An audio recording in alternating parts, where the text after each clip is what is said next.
నమస్తే, welcome to 69 TV news. నేను మానస. ముందుగా బులెటిన్లో హెడ్లైన్స్ చూద్దాం.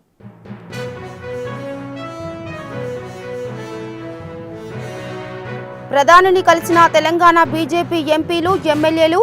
వివిధ అంశాలపై చర్చ.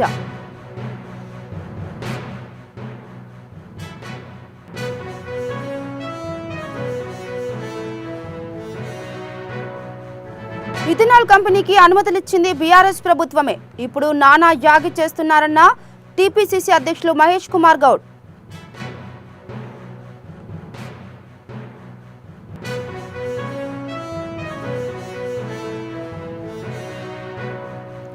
రఘురామకృష్ణరాజును కస్టడీలో హింసించిన కేసు విచారణలో కీలక మలుపు. సిఐడి మాజీ అదనపు ఎస్పీ రావెల విజయ్ పాల్ కు 14 రోజుల రిమాండ్.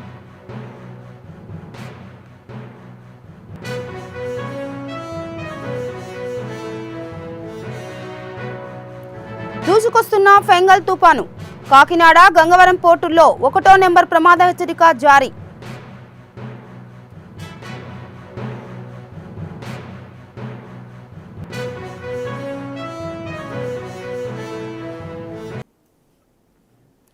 ఇక డీటెయిల్స్కి వెళ్తే, ప్రధాని నరేంద్ర మోదీని తెలంగాణ బీజేపీ ఎంపీలు, ఎమ్మెల్యేలు కలిశారు. వారితో పాటు కేంద్ర మంత్రులు కిషన్ రెడ్డి, బండి సంజయ్ కూడా ఉన్నారు. వారు ప్రధాని మోదీకి శాల్వా కప్పి సత్కరించారు. ఎంపీలను, ఎమ్మెల్యేలను ప్రధాని ఆప్యాయంగా పలకరించారు. వారితో వివిధ అంశాలపై మాట్లాడారు. ప్రధానిని కలిసిన వారిలో ఎంపీలు డీకే అరుణ, ఈటెల రాజేందర్, రఘునందన్ రావు, ధర్మపురి అరవింద్, కొండ విశ్వేశ్వరరెడ్డి, గోడం నగేష్, ఎమ్మెల్యేలు రాజాసింగ్, కాటిపల్లి వెంకటరమణారెడ్డి తదితరులున్నారు. మోదీ ఈ సందర్భంగా రాజాసింగ్ను తన దగ్గరకు పిలిచి భుజం తట్టారు.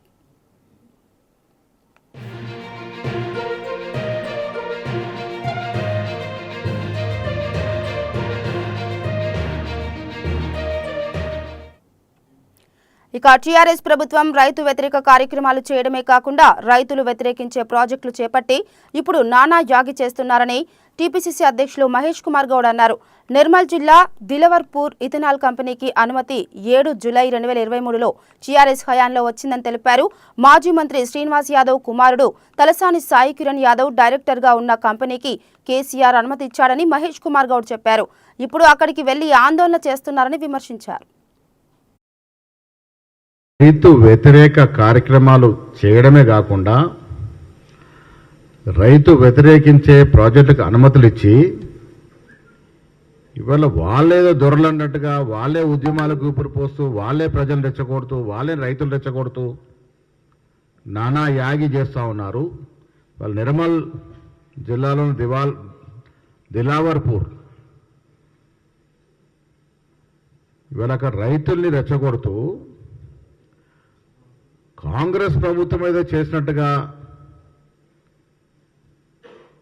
అబద్ధాలు ప్రచారం చేస్తూ ఇక్కడ బీఆర్ఎస్ కానీ బీజేపీ పార్టీ కానీ దిలావర్పూర్లో PMK distillations private limited company ఏర్పాటు చేస్తున్న పరిశ్రమకి అనుమతులు ఇచ్చింది టీఆర్ఎస్ ప్రభుత్వం. టీఆర్ఎస్ ప్రభు అధికారం ఉన్నప్పుడు 2023లో అనుమతులు వచ్చాయి. వాళ్ళు అప్లికేషన్ పెట్టుకుంది 2022లో, అనుమతులు వచ్చింది 2007 7వ నెల 2023లో. అసలు కాంగ్రెస్ పార్టీకి, కాంగ్రెస్ నాయకులకి సంబంధం లేనటువంటి ప్రాజెక్ట్ ఇది. దీని మీద రైతుల్లో ఉసిగొలుపుతూ రెచ్చగొడుతూ ప్రచారాలు చేస్తూ ఉన్నారు. ఇక్కడ డాక్యుమెంట్స్ ఉన్నాయి. అసలు ఈ ప్రాజెక్ట్కి అంకురార్పణ చేసి రైతులను ముంచాలని చూసింది కేసీఆర్, కేటీఆర్. ఎవరి కోసం చేశారు? ఆనాడు మీ హయాంలో టీఆర్ఎస్ ప్రభుత్వంలో మంత్రిగా ఉన్నటువంటి శ్రీనివాస్ యాదవ్ గారి యొక్క కుమారుడు డైరెక్టర్గా ఉన్నటువంటి కంపెనీ కోసం ఆ వెసులుబాటు కలగజేసి పర్మిషన్లు ఇచ్చినారు. పిఎంకే డిస్టిలేషన్స్ ఇది. ఈ ప్రైవేట్ లిమిటెడ్లో సాయి కిరణ్ తలసాని ఒక డైరెక్టర్గా ఉన్నాడు. సాయి కిరణ్ తలసాని డైరెక్టర్గా ఉన్నటువంటి ప్రైవేట్ లిమిటెడ్ కంపెనీ ఇది. వీళ్ళకి అనుమతులు ఏ అనుమతులు ఎప్పుడెప్పుడు ఇచ్చారు? Telangana state pollution board 7/7/23 permission ఇచ్చింది. 7/7/2023 ఎవరు ప్రభుత్వంలో ఉన్నారండి? మా ప్రభుత్వం ఉందా అప్పుడు? టిఆర్ఎస్ ప్రభుత్వంలో మంత్రులుగా ఉన్నటువంటి తలసాని కుమారుడు డైరెక్టర్గా ఉన్నటువంటి కంపెనీకి ఆనాడు ముఖ్యమంత్రి కేటీఆర్ అనుమతులు ఇచ్చినటువంటి పత్రాలు ఇది. ఇక మాదాపూర్ ఈదులకుంట చెరువుని హైడ్రా కమిషనర్ రంగనాథ్ స్థానిక రెవెన్యూ అధికారులు పరిశీలించారు. Khanamet village survey number 7లో Eedulakunta చెరువు 6.5 గుంటల విస్తీర్ణంలో విస్తరించి ఉంది. ఓ భవన నిర్మాణదారుడు చెరువు శిఖాన్ని పూడ్చివేసి నిర్మాణాలు చేపడుతున్నాడని స్థానికులు ఆయనకు ఫిర్యాదు చేశారు. చెరువులోకి వర్షం నీటిని మోసుకు వచ్చే నాలాను దారి మళ్లించి ఆ ప్రాంతాన్ని కబ్జా చేసినట్టు వారు తెలిపారు. పక్కనే ఉన్న పట్టాభూమి సర్వే నెంబర్తో డాక్యుమెంట్స్ సృష్టించి చెరువులో అనుమతులు తీసుకున్నాడని ఆయనకు వివరించారు. చెరువులో గుడ్డిగా నిర్మాణాలకు అనుమతులు జారీ చేసిన ఇరిగేషన్, జీహెచ్ఎంసీ అధికారులపై హైడ్రా కమిషనర్ రంగనాథ్ ఆగ్రహం వ్యక్తం చేశారు. కూకట్పల్లి, షేర్లింగంపల్లి రెవెన్యూ సరిహద్దుల్లో ఉన్న ఈదులకుంట సర్వే చేసి సరిహద్దులు గుర్తించే వరకు ఎలాంటి నిర్మాణాలు చేపట్టకుండా చూడాలని రంగనాథ్ అధికారులను ఆదేశించారు.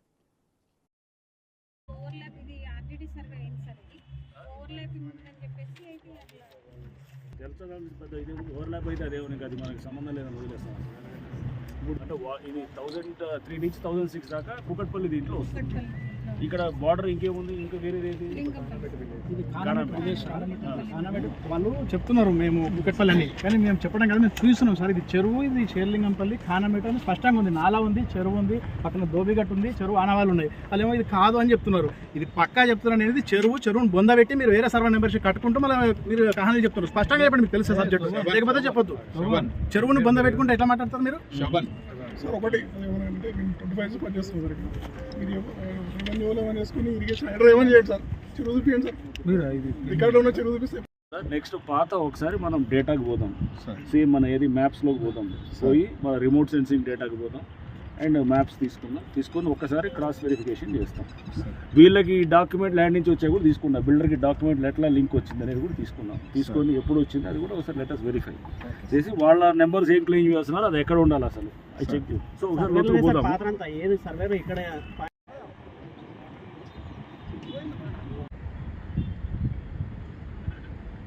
అప్పుడు మండల్లో కూడా ఉండవు. మండలం అప్పుడు ఏముండింది? అప్పుడు మండల్ కాదు, ఎప్పుడో చేసి ఉంటారు 1950s. ఆ డేటా ప్రకారం అప్పుడు ఏముంటది అంటే ఇదంతా ఒక తహసీల్లో ఏదో ఉంటుంది, అంతే. తహసీల్ ఏదో ఉన్నది తీసుకుందాము. తీసుకుని నెక్స్ట్ ఇది తీసుకున్న తర్వాత ఇది సరే కసరపాణిలో కూడా ఉన్నది. నెక్స్ట్ వాళ్ళు క్లెయిమ్ చేస్తున్న సర్వే నెంబర్ ఎక్కడ వస్తుంది అనేది అది కూడా చెక్ చేయాలి. ఈ రోజు వరకు ధరణి రికార్డ్స్ వరకు స్పష్టంగా ఇది చెరువు అని ఉంది. ఈ చెరువుని కాపాడాలని చెప్పేసి మేము గతంలో 2 సార్లు జిల్లా కలెక్టర్కి, అట్లాగే హైడ్రా ఫామ్ అయిన తర్వాత హైడ్రా కమిషనర్ కూడా మేము రాతపూర్వకంగా ఫిర్యాదు ఇచ్చాం సిపిఎం పార్టీగా. మా ఫిర్యాదును పరిశీలించి కమిషనర్ గారు గతంలో మీకు అందరూ తెలుసు అక్టోబర్లో వచ్చారాయన. వచ్చిన తర్వాత ఆయన వచ్చిపోయిన తర్వాత కూడా పనులు నడుస్తున్నాయి. మళ్ళీ ఫిర్యాదు చేశాం, వాట్సాప్లో రేజ్ చేశాం, సోషల్ మీడియా ద్వారా ఆయనకు ఫిర్యాదు చేస్తే నిన్న కన్ఫర్మ్ చేశాడు, రేపు వస్తా విజిట్ అని చెప్పేశాడు. మన ఫిర్యాదును బేస్ చేసుకొని నేను ఈ రోజు రావడం చాలా సంతోషం. వచ్చి మొత్తం 2 జిల్లాల సర్వేయర్లు వచ్చారు. ఈ రంగారెడ్డి జిల్లా అట్లాగే కూకట్పల్లి మండలం ఉంది కదా, అట్లా మేడ్చల్ మల్కాజ్గిరి జిల్లా, ఆ 2 జిల్లాలకు సంబంధించిన అధికారులు, రెవెన్యూ అధికారులు వచ్చారు. వచ్చేసి వాళ్ళు కొంత ఇన్ఫర్మేషన్ ఇచ్చిన పరిస్థితి. మన దగ్గర ఉన్న ఇన్ఫర్మేషన్ మనం ఇచ్చాము. సాగు ఇది చెరువు అని చెప్పేసి నేను నమ్ముతున్నా. ఇది చెరువా లేకుంటే కాదా మొత్తము వివరాలు మొత్తం వచ్చే వరకు ఈ పనులు ఆపాలని చెప్పేసి ఈ బిల్డర్ ని కూడా ఆదేశించిన పరిస్థితి ఉంది. రెవెన్యూ అధికారులు కూడా స్పష్టమైన ఆదేశాలు ఇచ్చాడు. మీరు పనులు ఆపండి, వెంటనే మొత్తం జాయింట్ సర్వే జరిగేదాకా పనులు ఆపండి చెప్పాడు. ఆ తమ్మిడికుంట చెరువు నుంచి ఈ ఈదులకుంట వరకు వచ్చే నాలా మొత్తం కబ్జా పెట్టేశారు. అట్లాగే చెరువులో మొత్తం ఈరోజు కబ్జా పెట్టేసి వేరే సర్వే నెంబర్ వేసి పర్మిషన్ తీసుకొని 30 అంతస్తుల బిల్డింగ్ కట్టడానికి ఈ విష్ణు విస్తార బిల్డర్ ప్రయత్నం చేస్తున్నాడు. ఇటు ప్రయత్నాలు ఆపాలని చెప్పేసి మేము రాష్ట్ర ప్రభుత్వాన్ని కోరుతున్నాము, అట్లాగే హైడ్రాని కోరుతున్నాము, మొత్తం సమాజ పక్షాన ప్రభుత్వాన్ని మేము కోరుతున్నాము. ఎందుకంటే లాస్ట్ టైం బెంగళూరులో వరద కరువు వచ్చి విపరీతంగా అసలు నీళ్ళు లేని పరిస్థితి ఉంది. అదే పరిస్థితి హైదరాబాద్కి వస్తుంది. ప్రభుత్వ లెక్కల ప్రకారమే 60% చెరువులు కబ్జా గురైపోయినాయి, కేవలం 40% చెరువులే ఉన్నాయి. అందులో ఇది ఒకటి. ఈ చెరువు కూడా వాళ్ళు కబ్జా పెట్టాలని వాళ్ళు బిల్డర్ ప్రయత్నం చేస్తున్నారు. దానికి వ్యతిరేకంగా ఇక రాష్ట్రంలో గంజాయి డ్రగ్స్ పూర్తిస్థాయి నియంత్రణకు యుద్ధం చేయాలని, ఇకపై క్షేత్రస్థాయిలోకి వెళ్లి ఉక్కుపాదం మోపాలని విద్యా ఐటీ శాఖల మంత్రి నారా లోకేష్ ఆదేశించారు. గంజాయి ఇతర మాదక ద్రవ్యాల నియంత్రణకు ఏర్పాటైన మంత్రుల ఉపసంఘం 3వ సమావేశం సచివాలయంలో జరిగింది. ఈ భేటీకి హోంమంత్రి వంగలపూడి అనిత అధ్యక్షత వహించారు. ముఖ్యమంత్రి ఆదేశానుసారం ఏపీ యాంటీ నార్కోటిక్స్ టాస్క్ ఫోర్స్ను ఈగల్గా మారుస్తూ సమావేశంలో నిర్ణయం తీసుకున్నారు. టాస్క్ ఫోర్స్ విధి విధానాలపై సుదీర్ఘంగా చర్చించారు. సభ్యులు పలు ప్రతిపాదనలు చేశారు.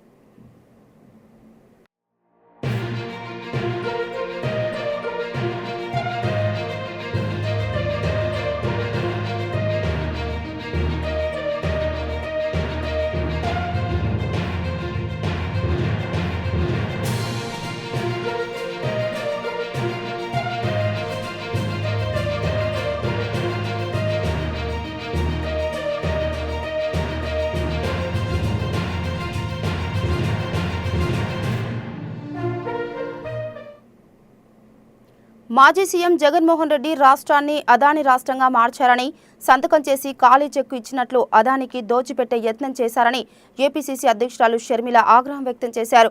ఒక్క సోలార్ పవర్ డీల్లోనే జగన్కు 1750 కోట్ల లంచం వెళ్లిందని, 1000 కోట్ల విలువైన గంగవరం పోర్టులో 10% ప్రభుత్వ వాటాను 640 కోట్లకే అమ్మేశారని ఆమె అన్నారు. ఇందులో ఎంత అవినీతి ఉందోనని అనుమానం వ్యక్తం చేశారు. ఆమె గవర్నర్ జస్టిస్ అబ్దుల్ నజీర్ను కలిసి సౌర విద్యుత్తు కొనుగోళ్లలో అదానితో చేసుకున్న ఒప్పందాలను రద్దు చేయాలని కోరారు. జగన్ అవినీతిపై చర్యలు తీసుకోవాలని విజ్ఞప్తి చేశారు. అడగడం జరిగింది. ముఖ్యమైన విషయం ఏమిటి అంటే అదానీ గారి ఈ డీలు ఆంధ్ర రాష్ట్రంలో చేసుకున్న ఈ డీల్ వల్ల నష్టపోయేది ఆంధ్ర రాష్ట్రం, ఈ భారం పడబోయేది ఆంధ్ర రాష్ట్ర ప్రజల మీద, కానీ లాభం మాత్రం అదానీ గారికి. ఇది ఎక్కడి న్యాయం అని అడుగుతున్నాం. కేవలం అదానీ గారికి లాభం చేకూర్చడానికి చేసిన ఈ డీల్లో ఆంధ్ర రాష్ట్ర ప్రజలను తాకట్టు పెట్టడం జరిగింది. ఇది న్యాయమేనా? అది కూడా ఈ డీలు రాబోయే 25 సంవత్సరాల వరకు ఈ డీలు వర్తిస్తుంది అంటే ఈ తరమే కాదు వచ్చే తరానికి కూడా తాకట్టు పెట్టినట్టు దీని అర్థం కాదా? కేవలం ఒక్క అదానికి మేలు చేయటానికి ఆంధ్ర రాష్ట్రాన్ని, ఆంధ్ర రాష్ట్ర ప్రజలని తాకట్టు పెట్టి వాళ్ళకు నష్టం వచ్చినా పర్వాలేదు అన్న రీతిలో ఆలోచన చేశారు. ఇలాంటి డీలే అదానీ గారి కంపెనీ సెకీ ద్వారా గుజరాత్ ప్రభుత్వం ₹99 కుదుర్చుకుంటే అదే ఆంధ్ర రాష్ట్రం ₹2.49 పవర్ సప్లై అగ్రిమెంట్లు చేసుకున్నారు. ఈ తేడా దాదాపు ₹5 వరకు పడుతుందని, హిడెన్ కాస్ట్లు అన్ని కలుపుకుంటే ₹2.49 కాదు ₹5 వరకు చేరుతుందని ఒక అంచనా ఉంది. మరి అలాంటప్పుడు ఆంధ్ర రాష్ట్ర ప్రజల మీద పడబోయే ఎలక్ట్రిసిటీ బిల్లు భారం ఎంత? ఎన్ని లక్షల కోట్ల రూపాయలు ఆంధ్ర రాష్ట్ర ప్రజల నెత్తిన మోపపోతున్నారు?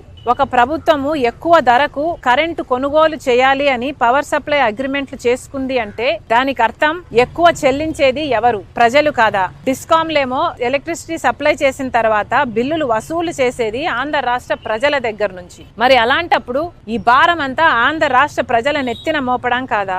ఇది ఎక్కడి న్యాయం అని అడుగుతున్నాం. ఎందుకని ఇంతవరకు కూడా అటు కేంద్ర ప్రభుత్వం అయినా ఇటు రాష్ట్ర ప్రభుత్వం అయినా ఒక్క ఎంక్వైరీకి కూడా ఎందుకు కమిషన్ చేయలేదు అని ప్రశ్నిస్తుంది కాంగ్రెస్ పార్టీ. ఈ అవినీతి బయటపడింది, డిస్కవర్ చేసింది మన ఏజెన్సీలు కాదు. భారతదేశానికి సంబంధించిన ఈడీఓ, భారతదేశానికి సంబంధించిన సిబిఐఓ అవినీతి జరిగిందని అదానీ లాంటి వాడు ఆంధ్ర రాష్ట్రానికే 1750 కోట్ల రూపాయలు లంచం ఇచ్చి ఒక డీల్ సంపాదించుకున్నాడని, మిగతా రాష్ట్రాలకు ఇంకొన్ని వందల కోట్ల రూపాయలు ఇచ్చి మిగతా రాష్ట్రాల దగ్గర నుంచి కూడా పవర్ సప్లై అగ్రిమెంట్లు డీళ్లు సంపాదించుకున్నారు అన్న విషయము మన ఏజెన్సీలు ఏవి బయట పెట్టలేదు. ఎంత సిగ్గుచేటు! ఇక్కడ మన దేశంలో జరిగిన అవినీతి ఎక్కడో అమెరికాలో బయటపడింది. ఇక్కడ ఎందుకు బయటపడలేదు? ఇక్కడ ఎందుకు డిస్కవర్ చేయలేకపోయారు? ఎందుకంటే ఈడీ అయినా, సిబిఐ అయినా, ఇన్కమ్ ట్యాక్స్ అయినా అన్ని అదానీ గారి చేతుల్లోనే ఉన్నాయి. ఎలక్షన్ కమిషన్ అయినా, ఆఖరికి ఏ ఏజెన్సీ తీసుకున్నా, ఆర్బీఐ అయినా, ఏ ఏజెన్సీ తీసుకున్నా ఈరోజు అన్ని మోడీ గారు తన గుప్పెట్లో పెట్టుకుని ఉన్నాడు. ఎంత సిగ్గుచేటు! మన దేశంలో ఈ అవినీతి డిస్కవర్ చేయలేకపోయాం. ఎక్కడో పరాయి దేశంలో అమెరికాలో ఇంత అవినీతి జరిగింది అని ప్రపంచానికి ప్రపంచానికి తెలిస్తే ప్రపంచం ఇప్పుడు ఆంధ్ర రాష్ట్రంలో మన భారతదేశంలో జరిగిన అవినీతి గురించి మాట్లాడుకుంటుంది అంటే ఇది సిగ్గుచేటు కాదా? మన దేశం పరువు అదాని గారు తీస్తే రాష్ట్ర పరువు జగన్మోహన్ రెడ్డి గారు తీశారు. ఈ రోజు అంతర్జాతీయ స్థాయిలో అదాని అవినీతి గురించి, జగన్మోహన్ రెడ్డి గారి అవినీతి గురించి, మిగతా ముఖ్యమంత్రుల గురించి, ఎవరైతే డబ్బులు తీసుకున్నారో వీళ్ళ అవినీతి గురించి అంతర్జాతీయ స్థాయిలో మాట్లాడుతున్నారు. మరి ముఖ్యంగా అవినీతి 2100 కోట్లు ఇస్తే 86% అంటే 1750 కోట్ల రూపాయలు అప్పుడు ముఖ్యమంత్రి జగన్మోహన్ రెడ్డి గారికే ఇచ్చామని సాక్ష్యాలు ఆధారాలతో సహా ఈ ఏజెన్సీలన్నీ అక్కడ అన్ని సేకరించిన తర్వాత ఛార్జ్ షీట్ కూడా ఫైల్ చేసి ట్రయల్ కు వాళ్ళు రెడీ అవుతున్నారు. అక్కడేమో ఇంత ఆధారాలు సాక్ష్యాలు ఉండి వాళ్ళు ట్రయల్ కూడా రెడీ అవుతుంటే ఇక్కడ మనం కనీసం అవినీతి జరిగింది అని మాట్లాడడానికి కూడా కేంద్ర రాష్ట్ర ప్రభుత్వాలు సంకోచిస్తున్నాయంటే ఎందుకు అని అడుగుతున్నాం. ఈ రోజు కేవలం చంద్రబాబు గారు బీజేపీతో కూటమి కట్టారు కాబట్టి, అదాని బీజేపీ మనిషి కాబట్టి ఈ రోజు మాట్లాడడానికి కూడా భయపడుతున్నారు అంటే ఇక మీరు వీళ్ళ మీద యాక్షన్ తీసుకుంటారు అన్న నమ్మకం మీరు ప్రజలకు ఎలా కలిగిస్తారు? మీ మూడును చూస్తుంటే మీరు కనీసం అదాని అన్న పేరును కూడా ఉచ్చరించడానికి మీరు భయపడు.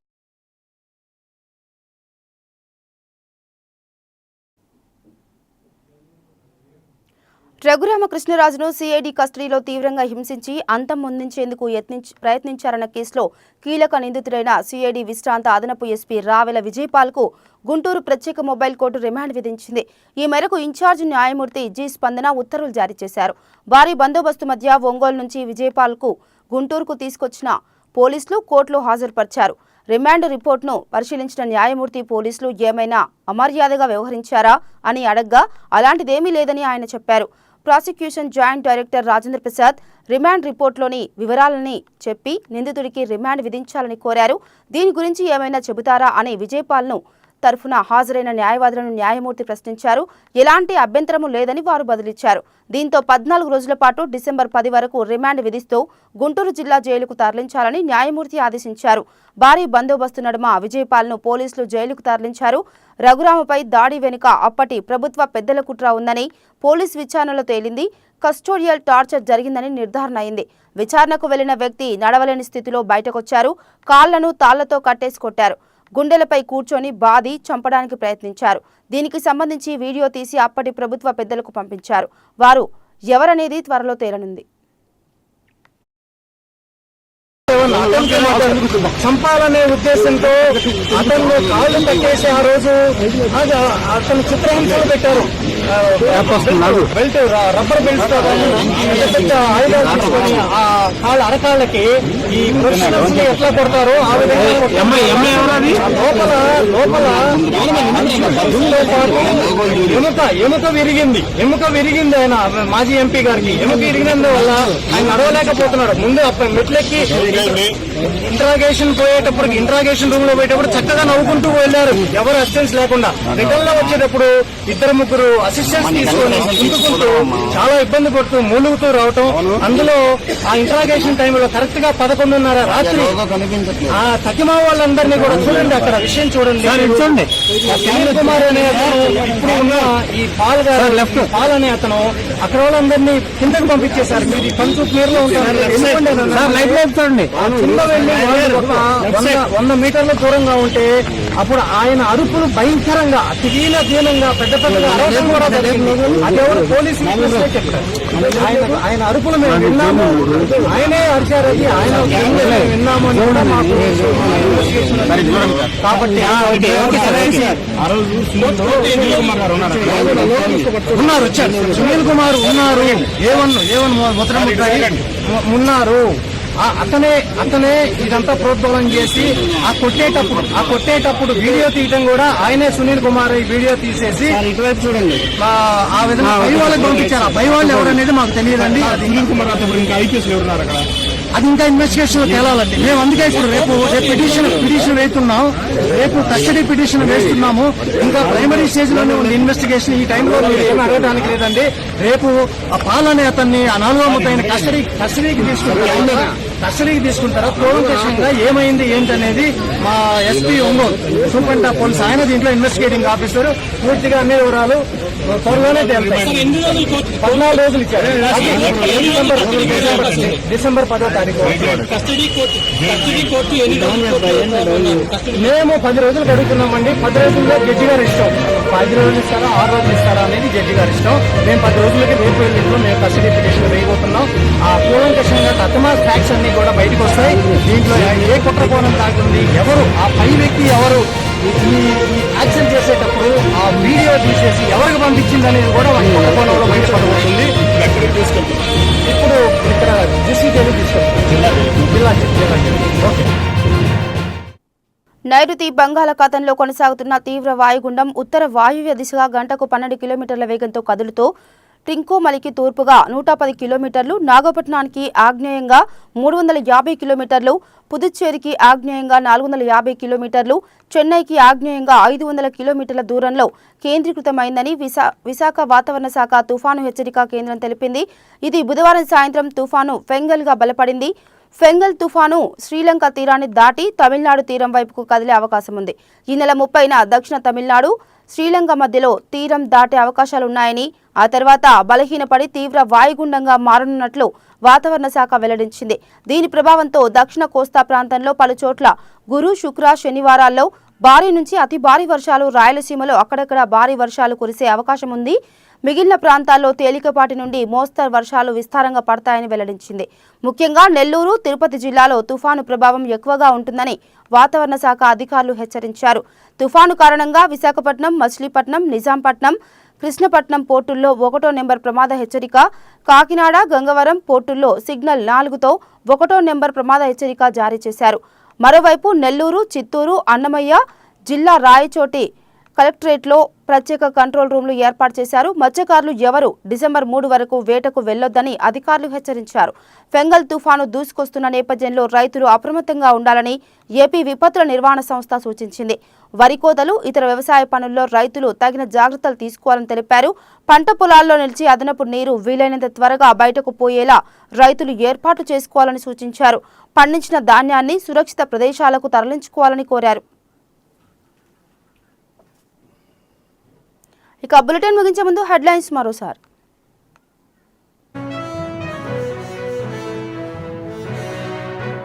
ప్రధానిని కలిసిన తెలంగాణ బీజేపీ ఎంపీలు, ఎమ్మెల్యేలు, వివిధ అంశాలపై చర్చ.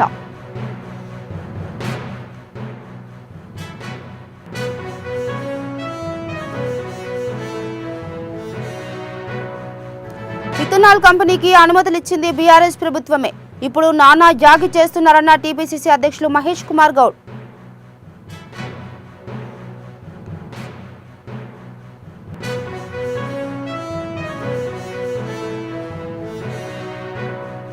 రఘురామకృష్ణరాజును కస్టడీలో హింసించిన కేసు విచారణలో కీలక మలుపు. సిఐడి మాజీ అదనపు ఎస్పీ రావెల విజయపాల్కు 14 రోజుల రిమాండ్.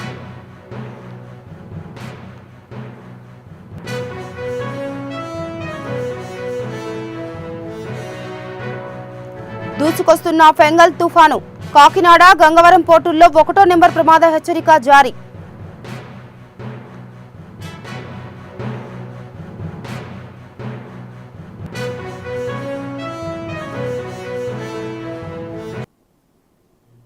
ఇవి బులెటిన్ అప్డేట్స్. నమస్తే.